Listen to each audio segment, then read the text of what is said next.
IRCTC मामले में ED का एक्शन। दिल्ली और बिहार में कई जगहों पर छापेमारी जारी है। आरजेडी नेता अबू दुजाना के घर पर ईडी की रेड। फुलवारी शरीफ की हारून नगर में छापेमारी जारी है। इस वक्त की ये सबसे बड़ी खबर आपको बता रहे हैं। आईआरसीटीसी मामले में ईडी का एक्शन तेज हो गया है। तो आपको बता दें कि राजधानी दिल्ली सहित बिहार में कई जगहों पर यह छापेमारी की जा रही है। आरजेडी नेता अबू दुजाना के घर पर भी ईडी की रेड चल रही है। फुलवारी शरीफ के हारून नगर में छापेमारी जारी है। इसके अलावा राजधानी दिल्ली में भी कई जगहों पर छापेमारी हो रही है। आईआरसीटीसी मामले में ईडी ने अपना एक्शन तेज कर दिया है। दिल्ली और बिहार में कई जगहों पर छापेमारी ईडी की टीम की तरफ से की जा रही है। आपको बता दें आरजेडी नेता अबू दुजाना के घर पर भी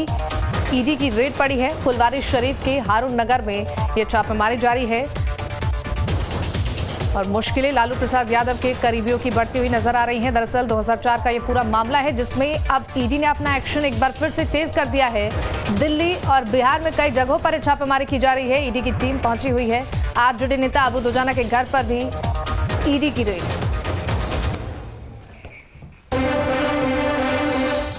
और चलिए एजाज अहमद हमारे साथ जुड़ गए हैं, आरजेडी प्रवक्ता है। बहुत स्वागत है एजाज जी आपका न्यूज स्टेट बिहार झारखंड पर। धन्यवाद। देखिए 2024 नजदीक है लेकिन मुश्किलें कहीं ना कहीं उसकी पहले ही बढ़ती हुई नजर आ रही हैं। जिस तरीके से आईआरसीटीसी मामले में अब एक्शन को तेज कर दिया गया है, एक बड़ा चैलेंज इस वक्त आपके सामने है। देखिए सबसे बड़ी बात यह है कि जो केंद्रीय एजेंसियां हैं उनका इस्तेमाल कहीं ना कहीं भाजपा गैर भाजपा शासित राज्यों के नेता और कार्यकर्ताओं पर इस्तेमाल कर रही है और उनको प्रताड़ित करके कहीं ना कहीं वो राजनीतिक लाभ लेना चाहती है। लेकिन शायद भारतीय जनता पार्टी मुगालते में है। जनता के बीच में जन समर्थन वो खो चुके हैं। जनता उनको अब पसंद नहीं कर रही है, चूंकि जनता भी ये समझ चुकी है कि ये कहीं ना कहीं ये बदले की भावना के तहत और जो मैंडेट है उस मैंडेट का ये कहीं ना कहीं दुरुपयोग कर रहे हैं और जिस तरह से मैंडेट का दुरुपयोग करके इन एजेंसियों का इस्तेमाल कर रहे हैं ये स्पष्ट रूप से दिख रहा है। इसी संबंध में माननीय पूर्व मुख्य न्यायाधीश रमन्ना साहब ने कहा था कि इन एजेंसियों को अपनी विश्वसनीयता बनाए रखने के लिए बेहतर ढंग से कार्य करना चाहिए और केंद्र सरकार को उन्होंने निर्देशित किया था कि इन एजेंसियों की विश्वसनीयता के लिए, इन एजेंसियों की निष्पक्षता के लिए एक अलग से आयोग की आवश्यकता है जो इन सभी एजेंसियों की निगरानी करे। लेकिन आप देख रहे हैं लगातार चाहे दिल्ली के पूर्व मुख्यमंत्री उप मुख्यमंत्री का मामला हो या बिहार में राष्ट्रीय जनता दल के नेता और राष्ट्रीय जनता दल के कार्यकर्ताओं पर लगातार छापेमारी की कार्रवाई हुई, यह स्पष्ट करता है कि विपक्षी दलों की एका और संकल्प से कहीं ना कहीं भारतीय जनता पार्टी के खेमे में घबराहट है, बेचैनी है और उस दिन से बेचैनी और घबराहट और ज्यादा बढ़ गई है जिस दिन से हमने बिहार में सत्ता से भाजपा को बेदखल किया है और भाजपा जिस दिन से सत्ता से बेदखल हुई है उसके बाद से उसको इस बात की चिंता है कि 2014 वाले 2024 में वापस नहीं आएंगे। ये जो बिहार से संदेश निकला है ये राष्ट्रीय स्तर तक पहुंच गया और विपक्षी दल पूरी तरह से संकल्पित होकर भारतीय जनता पार्टी के खिलाफ कहीं ना कहीं मजबूत आधार और आकार बनाने में सफल हो रहे हैं। इसीलिए भाजपा खेमे में बेचैनी है। एजाज जी आप कह रहे हैं भाजपा को बेचैनी है लेकिन भाजपा की तरफ से तो यही कहा जा रहा है ना कि केंद्रीय एजेंसियां तो अपना काम कर रही हैं, इसमें घबराने की क्या जरूरत है, दूध का दूध और पानी का पानी तो हो जाएगा। लेकिन जिस तरीके से आपकी चिंताएं बढ़ी हुई हैं जी, मामला घबराने का नहीं है, मामला है कि केंद्र सरकार के द्वारा इन एजेंसियों का किस तरह से इस्तेमाल किया जा रहा है। लेकिन केंद्र सरकार की तरफ से तो यही कहा जा रहा है ना एजाज जी कि केंद्रीय एजेंसियां तो अपना काम कर रही हैं, बस इसमें घबराने की और राजनीति करने की क्या जरूरत है। काम किस तरह से कर रही है शिवानी जी ये स्पष्ट रूप से दिख रहा है। अडानी के मामले में सरकार और केंद्र सरकार क्या कर रही है, जबकि माननीय सर्वोच्च न्यायालय ने उस मामले में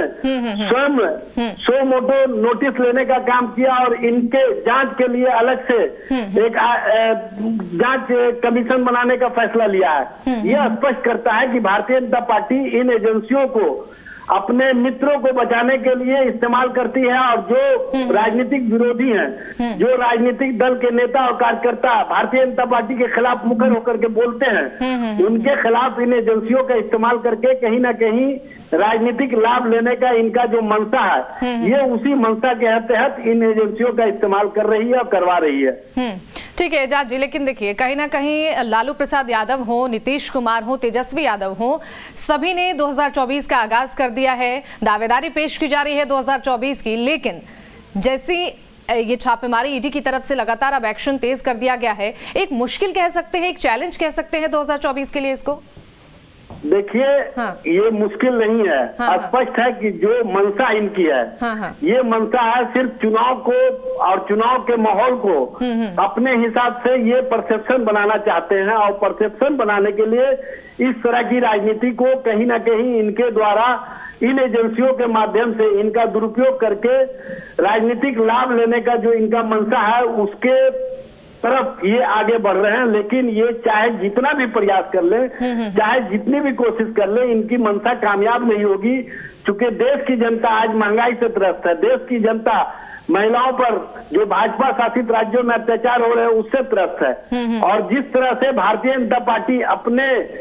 शासन और प्रशासन को लोकतांत्रिक प्रक्रिया को समाप्त करने की दिशा में सक्रिय कर दिया है, ये स्पष्ट रूप से दिख रहा है, और लोगों को भी समझ में आ रहा है कि जब भारतीय जनता पार्टी सत्ता में आई है उसके बाद से संविधान और संवैधानिक प्रक्रिया और लोकतांत्रिक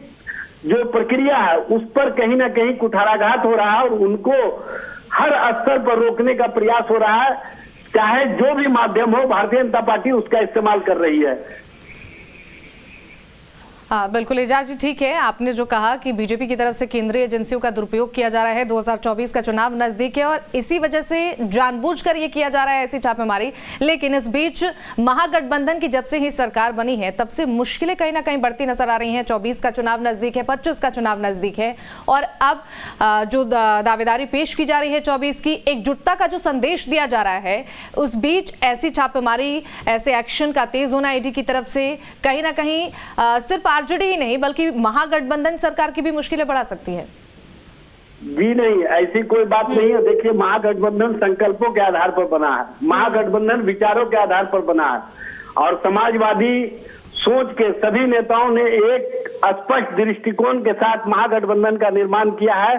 कि बिहार में युवाओं को रोजगार देना है, केंद्र स्तर पर जो महंगाई बढ़ रही है उसको रोकने की दिशा में कार्रवाई करनी है, और जो महिलाओं पर अत्याचार की घटनाएं हो रही हैं और जिस तरह से केंद्रीय एजेंसियों का दुरुपयोग हो रहा है या अन्य लोकतांत्रिक प्रक्रिया को धत्ता बता करके भारतीय जनता पार्टी जिस तरह से कार्य कर रही है उसको रोकने की दिशा में महागठबंधन का निर्माण हुआ। उस दिशा में हम बेहतर संकल्पों के साथ आगे बढ़ रहे हैं, और आप देख रही हैं कि लगातार महागठबंधन के निर्माण के बाद बिहार से जो संकल्प और संदेश निकला है इसको देश ने भी सुना, और देश स्तर पर हम इस अभियान को आगे बढ़ाने में सफल हुए हैं, और देश के सभी विपक्षी दल के नेता इस बात के प्रति संकल्पित हैं कि हमें मजबूती के साथ जो देश की जनता की चाहत है, जो देश की जनता की आकांक्षा है, उस आकांक्षा के अनुरूप भारतीय जनता पार्टी के खिलाफ मजबूत गठबंधन का निर्माण करना है, और उस गठबंधन के माध्यम से उस भारतीय जनता पार्टी को सत्ता से बेदखल करना है जो लोकतांत्रिक प्रक्रिया, लोकतांत्रिक अधिकार का हनन कर रही है, जो इन एजेंसियों का दुरुपयोग कर रही है, और कहीं ना कहीं लोकतंत्र को लोभ तंत्र में बदल करके राजनीतिक और सामाजिक स्तर पर जिस तरह से इन्होंने माहौल को खराब किया है, नफरत का माहौल बढ़ाने का काम किया है। पहले धार्मिक आधार पर ये नफरत फैलाने का काम करते थे, अब क्षेत्रीय आधार पर भी नफरत फैला करके वोट का जो सौदा करना चाहते हैं वो इस देश में नहीं चलेगा। इसी संकल्प को लेकर के हम आगे बढ़ रहे हैं और मजबूती के साथ आगे बढ़ रहे हैं। सभी दल के नेता कार्यकर्ता इस मामले में संकल्पित हैं कि भारतीय जनता पार्टी जिस तरह की राजनीतिक प्रक्रिया को अपनाए हुए है ये भारत के लोकतांत्रिक प्रक्रिया के लिए बहुत ही बड़ा हमला है, और इस हमले से बचने के लिए सभी का एकजुट होना आवश्यक है।